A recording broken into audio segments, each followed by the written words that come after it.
காத்திருக்கணும்.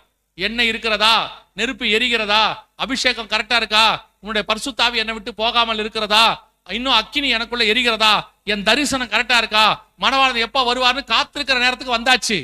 இல்ல, கர்த்தர் கிருபை உள்ளவரு, அதெல்லாம் நடக்காது ஆகாது, அப்படிலாம் விடமாட்டாரு அப்படின்னா ஒரு நாள் வரும்.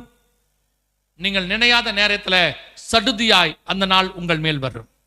அது மப்பும் மந்தாரமான நாள் என்று யோவேல் புஸ்தகம் சொல்லுகிறது. நினையாத நாளிகையில் நடக்கும். அசட்டையா மட்டும் இருக்காதீங்க.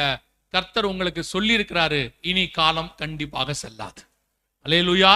இனி இருக்கிற ஒவ்வொரு காலத்தையும் கர்த்தருக்கு முன்பாக செலவிடுங்க. காத்துருங்க.